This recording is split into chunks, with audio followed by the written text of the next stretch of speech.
Can you break 5 or 6 pieces of wood with your hand or your foot? I'll probably break my hand and foot. Yes. But why would they want to learn Chinese martial art? Because of a movie role? Not really. I mean, most of them, you see, to me, at least the way that when I teach it, all type of knowledge ultimately means self-knowledge. Mm-hmm. So therefore, they are coming in to, and ask me to teach them not so much of how to defend themselves or how to do somebody in. Rather, they want to learn to express themselves through some movement, be it anger, be it determination, or whatsoever. So in other words, what I'm saying, therefore, is that he is paying me to show him in combative form the art of expressing the human body. Which is acting, in a sense, isn't it? Well... Or it would be a useful tool for an actor to have. It's... I mean, it might sound too philosophical, but it's unacting acting or acting unacting, if you... You've lost me. I have, right? So what I'm saying, actually, you see, I mean, it's a combination of both. I mean, here it is the natural instinct, and here is control. You are to combine the two in harmony. Not, if you have one to the extreme, you will be very unscientific. If you have another to the extreme, you become all of a sudden a mechanical man, no longer a human being. So it is a successful combination of both. So therefore, it is not only, so therefore it's not pure naturalness or unnaturalness. The ideal is unnatural naturalness or natural unnaturalness.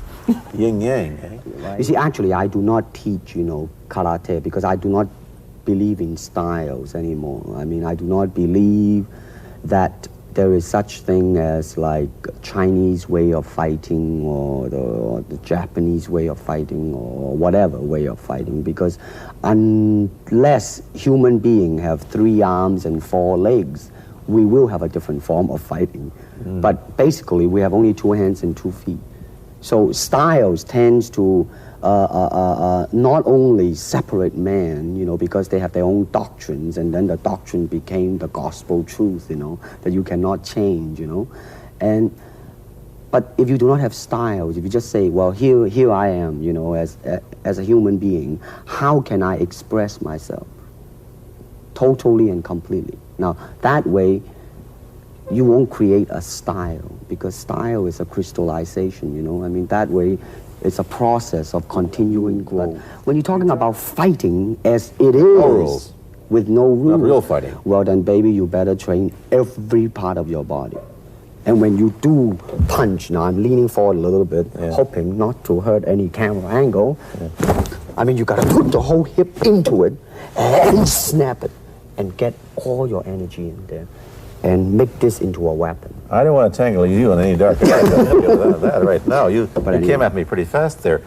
What is the difference between Chinese boxing and what we see these young men doing at 8 o'clock every morning on the rooftops in the parks called shadow boxing, which they're always... Well, actually, you see, that is part of Chinese boxing. It is. There are so many schools, different Everybody schools. here seems to be, going like this all the time.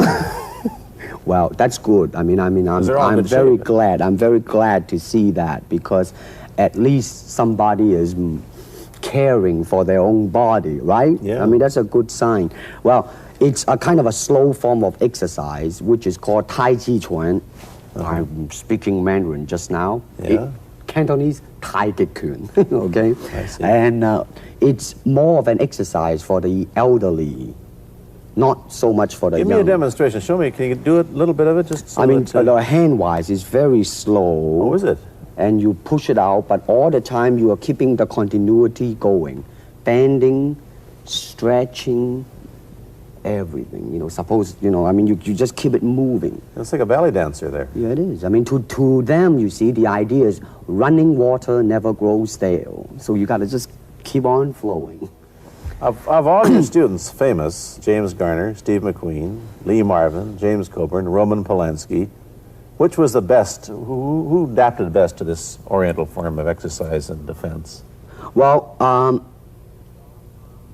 depending, okay? Now, as a fighter, Steve McQueen, now, he is good in that department because that son of a gun got the toughness in him. Yeah. You see it on the screen. I mean, he would say, all right, baby, here I am, man. You know, and he'll do it. Yeah. Now, James Coburn is a peace-loving man. Yeah, I met him. Right? I mean, Yeah. you've met him. I mean, he's really, really nice. I mean, super mellow and all that. I mean, you know, I mean, now, he appreciates the philosophical part of it. Therefore, his understanding of it is deeper than Steve. So it's really hard to say. You see what I'm saying now? I see. I mean, it's different. So that's, I mean, depending on what you see in it. Interesting that we don't, in our world, and haven't since the days of the Greeks who did, combine philosophy and art with sport. But quite clearly, the Oriental attitude is that the three are facets of the same things. Man, listen, you see, really, to me, okay, to me, ultimately, martial art means honestly expressing yourself. Now, it is very difficult to do. I mean, it is easy for me to put on a show and be cocky and be flooded with a cocky feeling and then feel like pretty cool and all that. Or I can make all kinds of phony things, you see what I mean, blinded by it. Or I can show you some really fancy movement.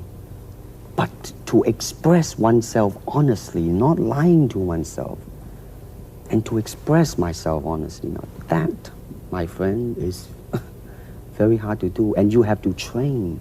You have to keep your reflexes so that when you want it, it's there. When you want to move, you're moving. And when you move, you are determined to move. Not taking 1 inch, not anything less than that.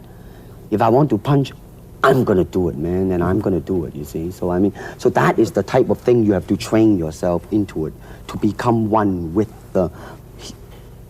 You think? I'm told that you got the job on the Green Hornet, where you played Cato the chauffeur, mainly because you're the only Chinese-looking guy who could pronounce the name of the leading character, Britt Reed.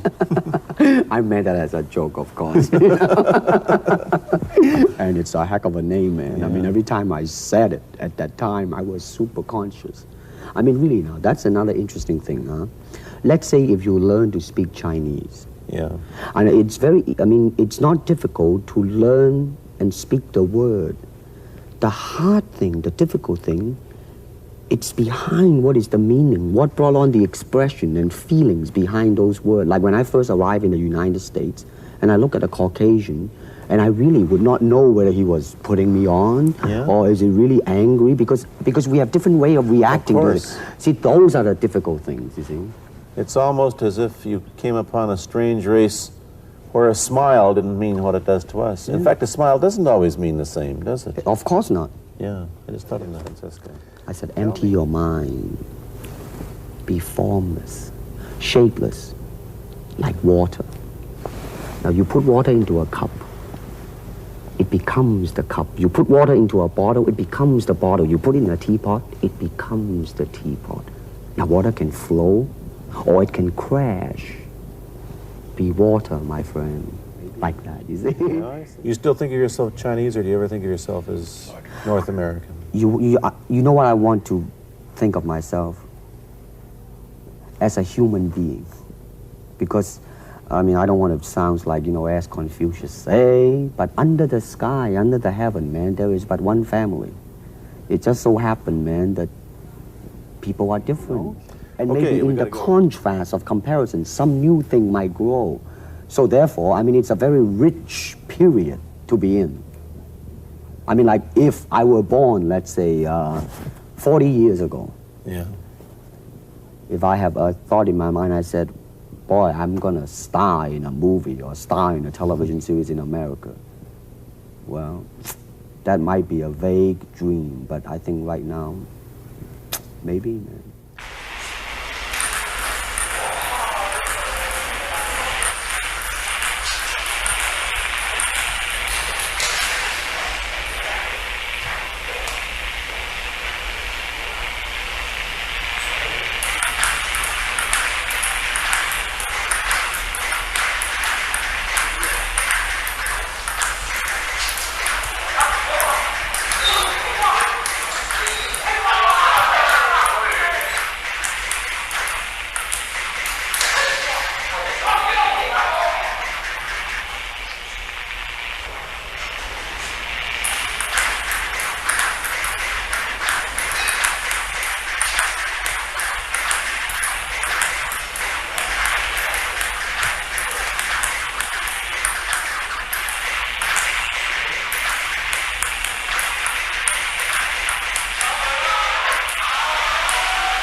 Hey,